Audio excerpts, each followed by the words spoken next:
Saudi അറേബ്യയിലെ ഭവന വാടക അമിതമായി വർദ്ധിക്കുന്നത് നിയന്ത്രിക്കുന്നതിന്റെ ഭാഗമായി സുപ്രധാനമായൊരു നിർദ്ദേശം പുറത്തിറക്കിയിരിക്കുകയാണ് രാജ്യത്തെ ഇസ്ലാമിക കാര്യമന്ത്രി ഷെയ്ഖ് അബ്ദുൽ ലത്തീഫ് ആലു ഷെയ്ഖ്.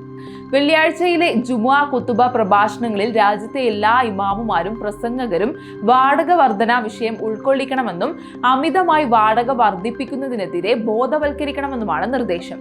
റിയാദ്, ജിദ്ദ തുടങ്ങിയ നഗരങ്ങളിൽ ജനസംഖ്യാ വർധന, വാണിജ്യ വർധന, വിഷൻ 2030ന്റെ ഭാഗമായുള്ള വികസന പദ്ധതികൾ തുടങ്ങിയവ കാരണം താമസ സ്ഥലങ്ങൾക്കും വാണിജ്യ കെട്ടിടങ്ങൾക്കുമുള്ള ഡിമാൻഡ് കുതിച്ചുയരുകയാണ്.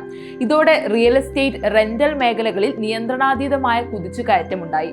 ഇതിനെതിരെ പൊതുജനങ്ങളിൽ നിന്നും ആശങ്കകളും ഉയർന്നു വന്നിരുന്നു. അന്യായമായ വാടക വർധനവ് പോലുള്ള അത്യാഗ്രഹവും ചൂഷണപരമായ നടപടികളെ ഇസ്ലാം നിരുത്സാഹപ്പെടുത്തുന്നു എന്ന കാര്യം ഖുതുബ പ്രസംഗങ്ങളിൽ ഉൾപ്പെടുത്താനാണ് ഇസ്ലാമിക കാര്യമന്ത്രി നിർദ്ദേശം നൽകിയിരിക്കുന്നത്.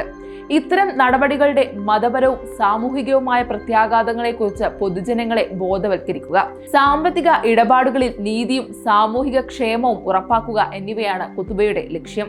റിയാദ് നഗരത്തിൽ 5 വർഷത്തേക്കുള്ള വാടക വർധന മരവിപ്പിക്കൽ നടപടി സെപ്റ്റംബർ 25-ന് നിലവിൽ വന്നിരുന്നു. കിരീടാവകാശി മുഹമ്മദ് ബിൻ സൽമാൻ രാജകുമാരന്റെ നിർദ്ദേശപ്രകാരമുള്ള ഈ നയത്തിന് പൊതുജനങ്ങളിൽ നിന്ന് വൻ സ്വീകാര്യതയാണ് ലഭിച്ചത്. നിലവിലുള്ളതും പുതിയതുമായ വാടക കരാറുകളിൽ വാടക വർദ്ധിപ്പിക്കുന്നത് 2030 വരെയാണ് നിരോധിച്ചത്. ഇതടക്കമുള്ള നിയന്ത്രണ നടപടികൾക്ക് പിന്നാലെയാണ് മതകാര്യ മന്ത്രാലയത്തിന്റെ ഈ ഇടപെടൽ.